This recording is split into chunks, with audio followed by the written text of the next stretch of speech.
கேட்கிறோம். உண்மையில ரொம்ப பிரம்மாண்டமா செலவு பண்ணி இந்த விழாவை பண்றாங்க. நபிகள் நாயகம் தான் சொல்லுவார், வைத்திருப்பதல்ல செல்வம், பிறருக்கு வழங்குவதுதான் செல்வம். சந்தோஷமா இது மாதிரி கொண்டாடணும். சிலர்லாம் கோடி கோடியா பணம் வச்சிருப்பான், 10 பைசா எவனுக்கும் கொடுக்க மாட்டான். அதுல என் சித்தப்பெல்லாம் ஒன்னா நம்பர், பெரிய கோடீஸ்வரன், எவனுக்கும் 10 பைசா கொடுக்க மாட்டான். அவனே சாப்பிட்றதுக்கு யோசிப்பான், நிறைய சாப்பிட்டோம்னா நிறைய போனாலும் போயிருமே அப்படின்னு சொல்லி அப்படி கவலைப்படுறாள். அப்படி குடும்பத்திலேருந்து நான் வந்திருக்கேன். உண்மையிலே செல்போனை பத்தி சொல்லியிருக்காங்க. இந்த செல்லு வந்த புதுசுல எல்லாரும் பாக்கெட்ல வச்சோம். அங்கே வைக்காதீர்கள், இதயம் அங்கேதான் இருக்கிறது, தொப்புன்னு போயிரும் அப்படின்னாங்க. இதை எடுத்து பேண்ட்ல பவுச்சில் வச்சான். அங்கே வைக்காதீர்கள், கிட்னி அங்கேதான் இருக்கிறது, சட்னி ஆயிரும் அப்படின்ட்டான். கையில வச்சுக்கிட்டே போகாதீங்க, கையில் வைக்காதீர்கள், பக்கவாதம் வந்து இழுத்து விடும். அப்ப என்ன, இதை அவன் குச்சியில கட்டி தொங்க விட்டுக்கிட்டா தெரியுமா? இந்த செல்போனுக்கு ஏதாவது ஒரு வழியை சொன்னானா? எங்க ஊர்ல ஒருத்தன் மிஸ்டு கால் மேகநாதன்னே இருக்கான். செல்லு வாங்கினதுல இருந்து எவனுக்கா இருந்தாலும் மிஸ்டு கால் தான் விடுவான். போன வாரம் அவன் வீடு தீப்பிடிச்சி எரிந்து ஃபயர் சர்வீஸுக்கே மிஸ்டு கால் விட்டாயா. அவனா போன் பண்ணி கேட்பான், ஏன்டா எரிஞ்சிருச்சா மத்திய சாம்ப கும்ப கிடக்கான்னு. அப்ப செல்போன் அந்த பாடுபடுத்துது. டிவி படுபாடுபடுத்துது. டிவியை காலையில போட்டவனே 7 மணிக்கு ஒருத்தர் வந்து நிற்கிறார். மகர ராசி நேயர்களே, வடக்கு தெற்கு செல்லாதீர்கள், அங்கேதான் வேலை பார்க்குற கம்பெனியே இருக்கு. வடக்கு தெற்கு போகாம நடுவீட்டிலேயே படுத்து கிடப்பான். துலாபராசி நேயர்களே, உங்களுக்கு 7.5 சனி நடக்குது. அவனுக்கு 7 வருஷமாவே சனி நடந்துக்கிட்டு தான் இருக்கு. இப்போ வாழ்க்கையில இந்த குழப்பத்தை எல்லாம் பேசுறதுக்கு தான் 2 பேர் வந்திருக்காங்க. அதுல ஒரு சிறப்பா ஒருத்தர் வந்திருக்காங்க. ஒரு காலத்துல தியேட்டருக்கு படம் பார்க்க போனோம்னா டூரிங் டாக்கிஸ் கொட்டகை தான் இருக்கும், மணலா போட்டிருப்பான். நம்மால் முதல்ல டிக்கெட் வாங்கிட்டு மணலை குமிச்சு மேலே ஏறி உட்காந்துருவான். பின்னாடி வர்றவனுக்கு மறைக்கும். தமிழ்நாட்டு பண்பாட்டுப்படி அந்த மணலை பூரா ஜரிச்சு இவன் ஏற்றிக்கிட்டு அவனை கீழே இறக்கிடுவான். அதுவும் இங்கிட்டு லேடிஸா உட்காந்துருப்பாங்க, அங்கிட்டு ஜென்ஸா உட்காந்துருப்பாங்க. நம்மால் வந்தவொடனே அவன் அத்தை மகன் வந்திருக்கான்னு எட்டி பார்ப்பான். வந்திருக்கும், ஒரு சின்ன கல்லை எடுத்து அந்த புள்ள மேலே போட்டு இவன் உட்காந்துக்குவான். பின்னாடி இருக்கவன் யாரு மேலே போட்டான்டான்னு எட்டி பார்ப்பான். ஊரே அவனை கட்டி வச்சு உதப்பாங்க. இது இப்போ நீங்க தியேட்டருக்கு படம் பார்க்க போறதெல்லாம் பெருசு இல்லை. இந்த படம் போட்டு 1/2 மணி நேரம் லேட்டா கொஞ்சம் பேர் வருவாங்க பாருங்க. ஒரே இருட்டா இருக்கும். படி இல்லாத இடத்துல எல்லாம் படி மாதிரியே காலை தூக்கி தூக்கி வச்சு வருவான். கரெக்டா அந்த படி இருக்க இடத்துல காலை வைக்க தெரியாம வச்சு ஊட்டி உப்புரடிச்சு மொந்துன்னு விழுந்து. அன்னைக்கு ஒருத்தன் மூக்கை பிடிச்சிட்டு கேட்கிறான், அன்னை ஆளா இருக்கு, ஏன்டா மூக்கு இருந்தா ஆள் இருக்க மாட்டான், இடவேளை விட்டு போறாயா, என் காலை நங்குன்னு மிதிச்சுட்டு போயிட்டாயா. இடவேளை விட்டு வந்து கேட்கிறான், சார் நான் உங்களை தானே மிதிச்சேன் அப்படின்னா. சரி சாரி கீரி கேட்க போறோம் போல இருக்கணும். ஆமாடா அப்படிங்கிறேன். இல்லை சார் நான் இந்த லைன்ல தான் உட்காந்துருந்தேன், லெக்கு வச்சுட்டு போனேன் சார் அப்படிங்கிறான். 60 ரூபாய்க்கு ஐஸ்கிரீம் வாங்கி வச்சிருக்கேன், அதுல வந்து உட்காந்துட்டு சொல்றான், குழு குழுன்னு இருக்கு, இப்பதான் ஏசியே போட்டிருப்பான் போல இருக்க பிடிக்கிறான். ஏன் ஐஸ்கிரீம் போச்சு. அப்போ வாழ்க்கையில இதை பத்தி எல்லாம் பேச போறோம், வேற ஒன்றும் கிடையாது. அப்போ மக்களை சீரழிப்பதுனா என்ன? மக்கள்னா யாரு? நம்ம தான். அப்போ நம்மளுக்கு குடும்பம் இருக்கு. அப்போ குடும்ப உறவுகளை இந்த செல்போனும் டிவியும் திரைப்படங்களும் சீரழிக்குதா? நமது பண்பாட்டை சீரழிக்குதா? எல்லாத்தையும் பத்தி பேச போறோம். ஒரு காலத்துல ரோட்ல ஒருத்தன் ஆக்சிடென்ட் ஆகி கிடந்தான்னா ஓடி போய் தூக்குனான். ஐயோ யாரு பத்த பிள்ளைக்கு விழுந்துட்டான், அவனுக்கு சோடா கொடு, தண்ணி கொடுன்னு கொடுத்தான். இப்பெல்லாம் அப்படி கிடையாது. ஆக்சிடென்ட் ஆகி கிடந்தானா பைக்கை ஓட்டிக்கிட்டே இங்கேருந்து கேட்கறான், எத்தனை பேர் செத்தான்? ஒரு ஆள். இதுக்கேண்டா இவ்வளவு கூட்டம்? அன்னைக்கெல்லாம் திருப்பூர்ல ஒரே ஆக்சிடென்ட்ல 12 பேர் செத்தான் அப்படி சாகணும்டான்னு சொல்றான். அதுலயும் பாருங்க, ஆக்சிடென்ட் ஆகி இழுத்துக்கிட்டு கிடக்கிறான், அவனை செல்ஃபி எடுக்கிறான். இப்பொழுது நான் சித்ராவை இழுத்து கொண்டு இருப்போம் ஒரு செல்ஃபி எடுத்துக்கொண்டு இருக்கிறேன்னு ஃபேஸ்புக்கில் போடுறான். அதுக்கு 30 பேர் லைக் போடுறான். வாழ்க்கை இன்னைக்கு நல்லா இருக்குங்கிறீங்களா? ஒரு காலத்துல ஊருக்கு ஒருத்தர் 2 பேர் குடிப்பான். குடிச்சவன் சாயந்தரம் 7 மணி ஆயிடுச்சுன்னா தலையில துண்டை போட்டு ஓரமா போனான். இப்போ ஊருக்கு ஒரு ஆள் 2 ஆள் தான் குடிக்காத ஆள் இருக்கு. இப்போ சாயந்தரம் 7 மணி ஆயிடுச்சுன்னா இந்த ஆளுங்க தலையில துண்டை போட்டு போக வேண்டியிருக்கு. எவங்கன்னுலயும் மாட்டிடக்கூடாது, சிக்கலை கோர்த்துருவானுவா அப்படின்னு. அதுலயும் பாருங்க, ஒரு காலத்துல வாத்தியார் வர்றாருன்னா பையன் சந்தில பூந்து ஓடலாம். இப்ப 4 பையனுங்க சேர்ந்து வர்றாருன்னா வாத்தியார் சந்தில பூந்து ஓடுறாரு. எவன்கிட்ட மாட்டிடக்கூடாதுடா, எப்ப 7:30 கூட்டுவான்னு தெரியல. வாழ்க்கை முறை எல்லாமே மாறிடுச்சு, இல்லைன்னு சொல்ல முடியுமா? இந்த பாருங்க, இந்த பயலுக பூரா ஜாலியா உட்காந்துருக்கான், ஒரே குஷியில இருக்கான். என்ன காரணம்? பள்ளிக்கூட லீவு, அதனால இவன் ஜாலியா உட்காந்துருக்கான். இவனை 7ஆம் தேதி மட்டும் பள்ளிக்கூடத்துக்கு போய் சொல்லுங்க, பைய தூக்கி தோல்ல ஓட்டு சாகு வீட்டுக்கு போனது மாதிரியே போவாங்க. அது வந்து 1.5 வருஷம் கொரோனாவில் பள்ளிக்கூடம் இல்லை. எங்களை மாதிரி வாத்தியாரையெல்லாம் பள்ளிக்கூடத்தை ஒற்றை அடிச்சு பெயிண்ட் அடிச்சு இவங்களெல்லாம் பூங்கொத்து கொடுத்து வரவேற்க சொன்னாங்க. நாங்கள்லாம் பூங்கொத்தோடு போய் நிற்கிறோம். வந்தவள்ள 2 பேர் சொல்கிறான், இந்த கொரோனாவில் யாரும் சாப்பிட்றோம், இந்த வாத்தியாரெலாம் சாவலை போக. அதில் ஒருத்தன் சொல்கிறான், இவர் போகல எப்படி ஹெட்மாஸ்டர் போயிருப்பாடுறா அப்படிங்கிறான். ஏன்னா இவனுக்கு அவ்வளோ பெரிய சந்தோஷம். இப்போ பெற்றவங்கெல்லாம் மிகப்பெரிய சந்தோஷமா இருப்பாங்க. பெற்றவங்க என்ன நினைக்கிறாங்க, என்னைக்கு பள்ளிக்கூடம் திறப்பாங்கன்னு தெரியல, இந்த இமிஷையை கொடுக்குறானே. ஒருத்தன் போன மாதம் 1 வாரமாக பள்ளிக்கூடத்துக்கு வரல. ஏன்டா வரலன்னு கேட்டேன். நாய் கடிச்சு பிடிச்ச சார் அப்படின்னா. சாதா நாயாடா வெறி நாயாடான்னு கேட்டேன். அவன் என்னைய பார்த்து கேட்டான், இதை நாய்கிட்ட கேட்டால் சொல்லுமா சார் அப்படின்னா. சார் இந்த நாய்கிட்ட கேட்டதே தப்புன்னு. இல்லைடா, நாய் கடிச்சா ஊசி போடணும், இல்லாட்டினா 1 மாதம் சென்று நாய் மாதிரியே நடப்பேன், நாய் மாதிரியே ஓடுவேன், நாய் மாதிரியே கடிப்பேன் அப்படின்னு போய் வேகமாக பேப்பர் எடுத்து எழுதுனான். நான் சொன்னேன், லீவ் லெட்டர்லாம் வேணாம்டா, ஹெட் மாஸ்டர் கிட்ட நான் சொல்கிறேன் நீ போடான்னு. அப்படி இருந்து எழுதிக்கிட்டு இருந்தான். வாங்கி பார்க்குறேன், வெறும் பேரா எழுதியிருக்கான். ஏன்டான்னு கேட்குறேன். சார் 1 மாதம் சென்று நாய் மாதிரியே நடந்து, நாய் மாதிரியே ஓடி, நாய் மாதிரியே கடிச்சா யார் யாரை கடிக்கலான்னு பேர் எழுதியிருக்கேன் அப்படின்னா. வாங்கி பார்க்குறேன், என் பேரு தாயா பேரா எழுதியிருக்கான். ஏன்டா அழுவுற?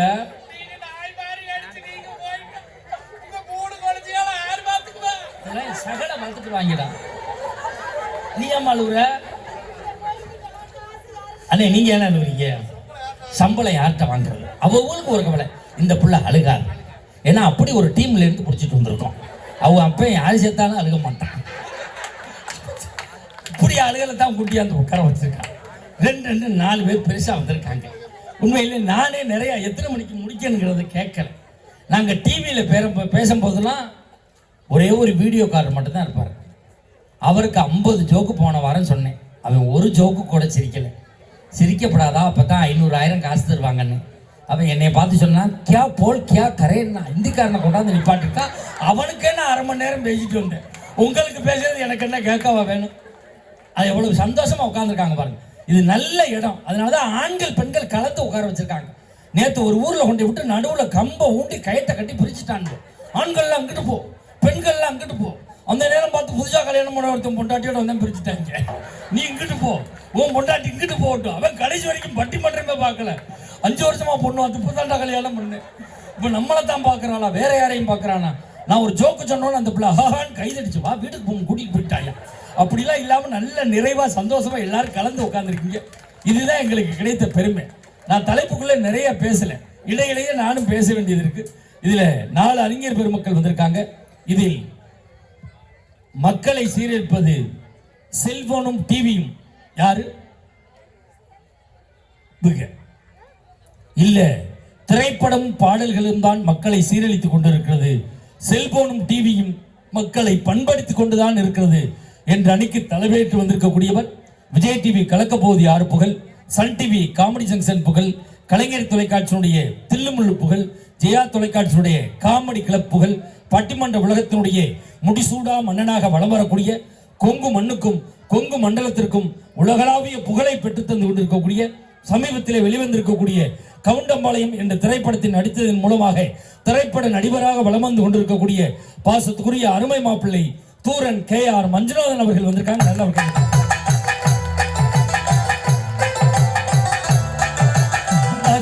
காதில் தூது விட்டு ஒரு ஆம்பளை எழுப்பிடுற, லேடிஸ் போடுற பாட்டு போடுற, நீனு வைக்க முடியாம டான்ஸ் ஆடிக்கிட்டு வர்ற உங்க பங்காளி 100 குடும்பம் இருக்குன்னு சொல்லி இருக்காங்க. பார்த்து இருந்துக்க. அவருக்கு இணையும் துணையுமாக பேச வந்திருக்கக்கூடியவர்.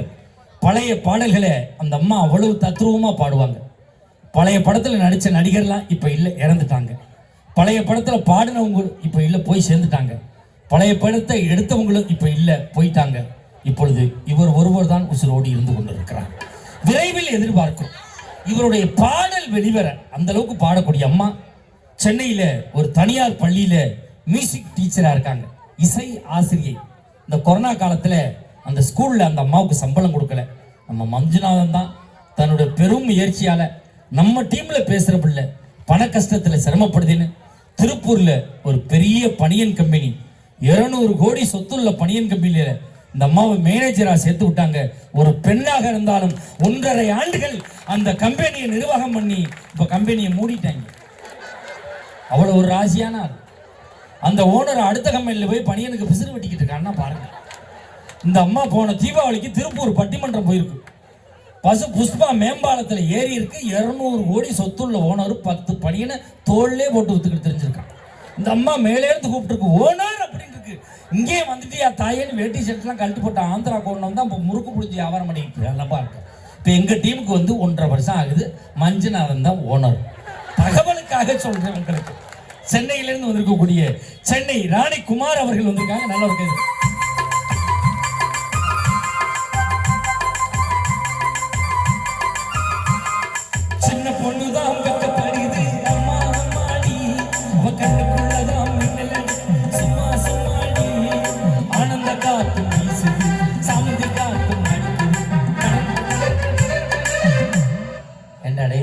சின்ன பொண்ணாடா, நல்லா பாடுற, முறைப்படி உனக்கு சின்ன மாமியா முறை வேணும்டா. உன் வயசுல அந்த அம்மாவுக்கு 2 புள்ள இருக்குடா, இந்த அம்மாவும் சின்ன பொண்ணு தாங்க. முந்தானை எடுத்து வர்ற ஐப்பசி வந்தா ஓஏபி வரப்போகுது. என்ன டை அடிக்கிற அவ்வளவு கருகருன்னு இருக்கு. மருதான அடிக்காத, மப்போட கலட்டி அடி கிளீனா இருக்கும். இது ஒரு டீம். இல்லை இல்லை, திரைப்படங்களும் பாடல்களும் சரியாகத்தான் இருக்கிறது, செல்போனும் டிவியும் தான் சீரழித்துக் கொண்டு இருக்கிறது என்ற அணிக்கு தலைமையேற்று வந்திருக்கக்கூடியவர் விஜய் டிவியினுடைய கலக்க போகுது யாரு புகழ், சன் தொலைக்காட்சியினுடைய காமெடி ஜங்ஷன் புகழ், பல திரைப்படங்களை இணை இயக்குனராக இயக்கிக் கொண்டிருக்கக்கூடிய, 2 திரைப்படத்தில் நடித்திருக்கக்கூடிய, நல்ல பாடல்களை மக்களுக்கு தரவிருக்கிற, திரைப்பட துறையில் இருந்து வந்திருக்கக்கூடிய பாசத்துக்குரிய அருமை சகோதரர் ஈரோடு பிரபு அவர்கள் வந்திருக்காங்க. நல்ல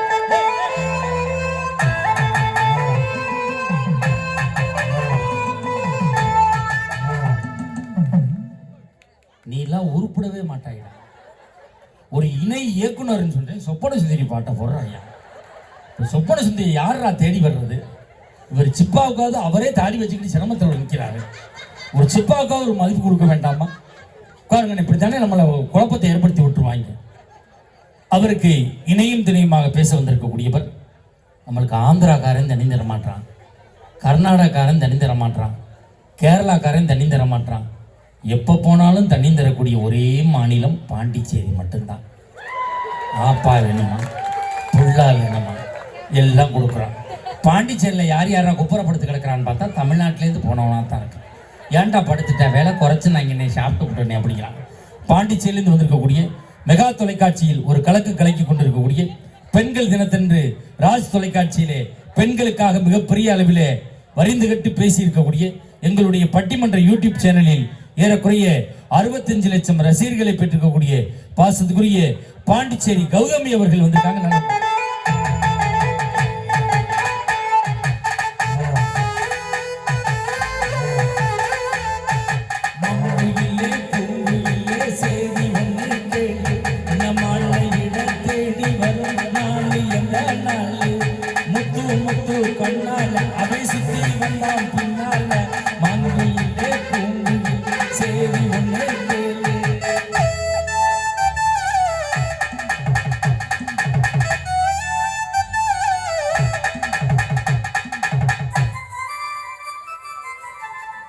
உனக்கு வாசிக்க தெரியும், அடுத்த வரி எனக்கு தெரியாது.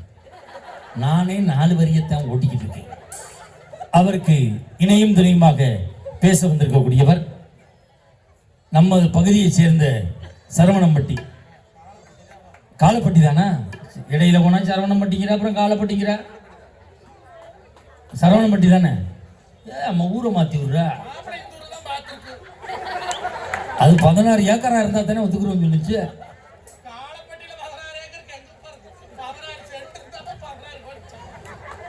பாசத்துக்குரிய அருமை சகோதரி கல்லூரியில் படித்துக் கொண்டிருக்கக்கூடிய வித்யா அவர்கள் வந்திருக்காங்க. நல்ல ஒரு கைதட்டல்.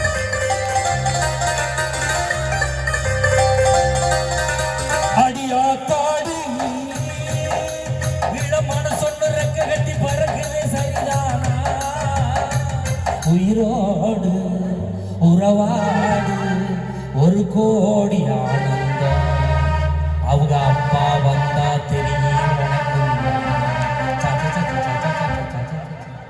அவங்க அப்பா போலீஸ்ரா, தேவையில்லாம வாய்ச்சி மாட்டிக்கிறாங்க. இது உனக்கு தேவையா? இவ்வளவு பேருக்கு இந்த பாட்டு வாய்ச்சியா? நான் ஒரு நடுவர் உட்கார்ந்துருக்கேன், எனக்கு ஒரு சின்ன பாட்டு, பாவம் புண்ணியம்னு வாய்ச்சியா?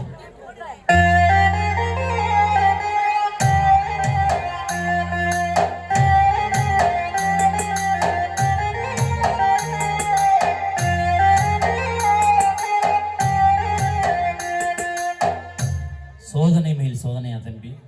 பட்டிமன்றம் முடிச்சு காசு கேட்பாயில அப்ப நான் பாடுவேன் இந்த பாட்டை. நம்மளுக்கு கீபோர்டு இசைக்க வந்திருக்கக்கூடியவர் ஏஆர் ரஹ்மானுடைய இசைக்குழுவிலே 7 ஆண்டு காலம் முயற்சி பண்ணார். உள்ள விட மாட்டேங்கிறார். கேட்டுலே உட்காந்துருந்தான். பூட்டை திறங்கடா பார்த்துட்டாது போறேன். பட்டாணி வாங்கி தின்னு பஸ் ஸ்டாண்ட்லேயே படுத்து கிடந்தேன். அங்கெங்கேயும் அனுப்பலை. கடைசியில் திண்டுக்கல் அங்கங்கே அலைஞ்சிக்கிட்டு இருந்தாப்புல. ஏப்பா அங்கே அலையில இங்கே வான் கூட்டியாந்துருக்கோம். அருமை தம்பி தேனி அக்காடு உமாநாத் அவர்கள் வந்திருக்காங்க. நல்ல ஒரு கைதட்டுறாங்க. உமாநாத்துங்கிறது அவங்க அப்பா அம்மா வச்ச பேர். அக்காடுங்கிறது ஒரு 140 ரூபா கொடுத்து வாங்கின பட்டம். புரிஞ்ச ஆளுகளுக்கு புரியும். மூடி சுத்தினால தம்பி ஊரா சுத்திக்கிட்டு இருக்காப்புல. நம்மளுக்கு ரிதம் பேட் இசைக்க வந்திருக்கக்கூடியவர் தமிழகத்திலேயே ரிதம் பேட் வாசிப்பதிலே டாக்டர் பட்டம் பெற்றிருக்கக்கூடிய டாக்டர் செல்வராஜ் அவர்கள். உங்களுக்கு சந்தேகம் வரலாம், காசு வாங்குறக்கா டாக்டர் இன்ஜினியர்லாம் சொல்லுவாங்க போல இருக்குன்னு. ஒரு 2 நிமிஷம் ஒரு திறமையை காட்டுவார். கைதட்டல் உங்கள்ட்ட இருந்து எப்படி வருதுன்னு பார்ப்போம்.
ஒரு கைதட்டல் கொடுக்க பார்ப்போம்.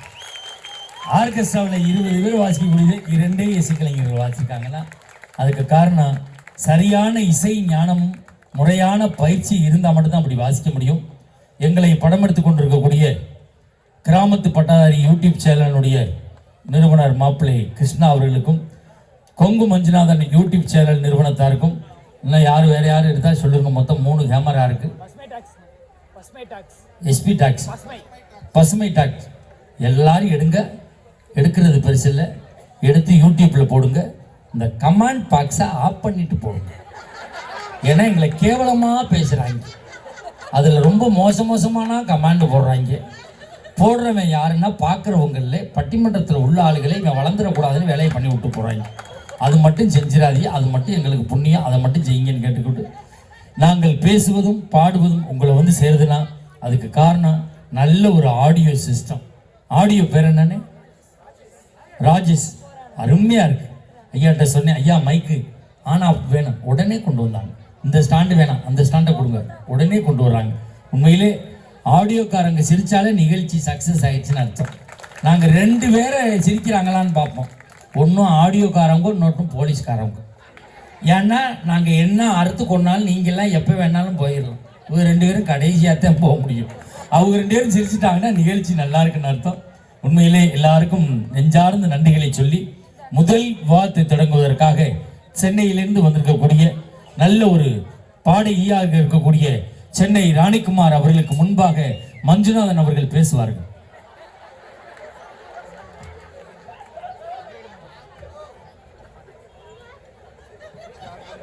எந்திரிச்சு உட்காருமா, உடம்புக்கு நல்லது. Hello hello hello hello hello hello அண்ணா, அது நல்லா இருக்கு பாரு. அடாட் வைக்க நான் நல்லா இருக்கேன், அது மாதிரி நீ இரு. ஹலோ ஹலோ இருக்கிற 46 வந்தா நீ ஒரு திருவே. ஹலோ அப்படி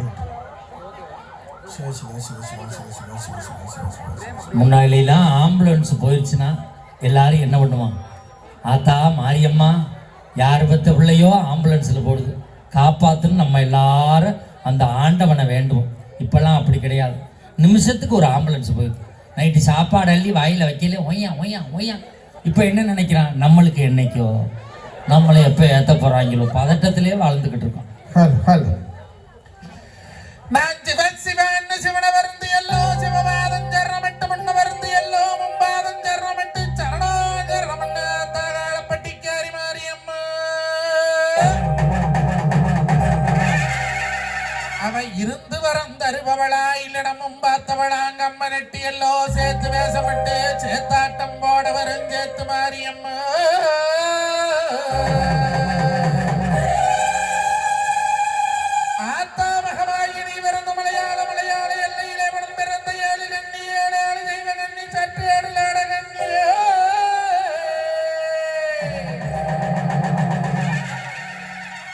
சண்டி முண்டி சாமுண்டி வராய் பிரம்மியருக்காணி முப்படாதியே.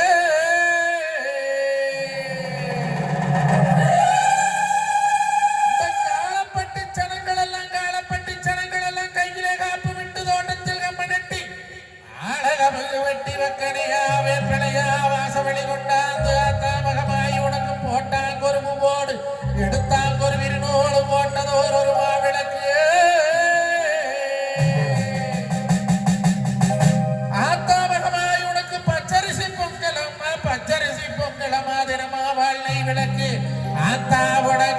எடுத்தவளே அழகு புத்தி வந்தமம்மா அக்னி எடுத்தவளே உனக்கு திருச்சாம்போ பூசியல்லோ.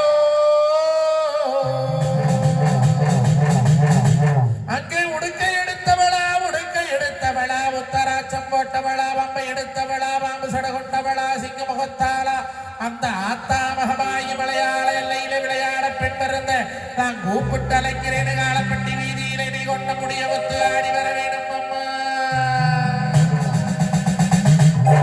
அங்க 7 கன்னிகளா சட்டேடு கன்னிகளா நாட கன்னிகளா நாக கன்னிகளா நீ மலையாள எல்லாம் விட்டு காலப்பட்டி வீதியில ஆத்தா மகமாய்க்கு திருக்கல்யாணாபிஷேகம். நீ ஆத்துல தலைமுழுக அறக்க வந்து நேரு முன்னே குளத்துல தலைமுழுக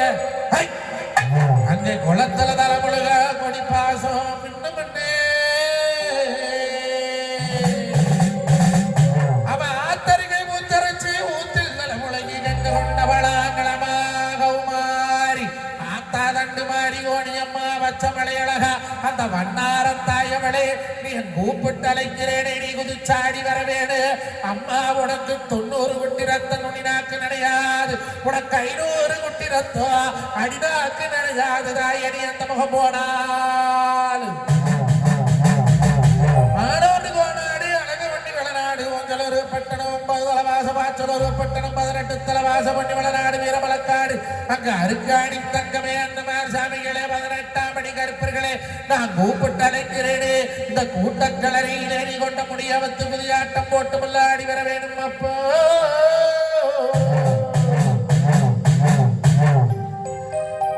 அல்லை கட்டுமா தாயே அல்லை கட்டுமா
நல்லா எல்லாருக்கா கைதிட்டு கொடுப்பாங்க.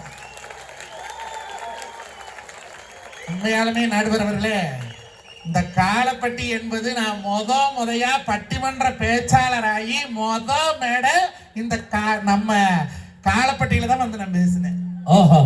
2003 புனிதா ஏகாம்பரம்மா தலைமையில முதல் எனக்கு கலை பயணம் தொடங்கப்பட்ட ஊர் இந்த காலப்பட்டி மண்ணு.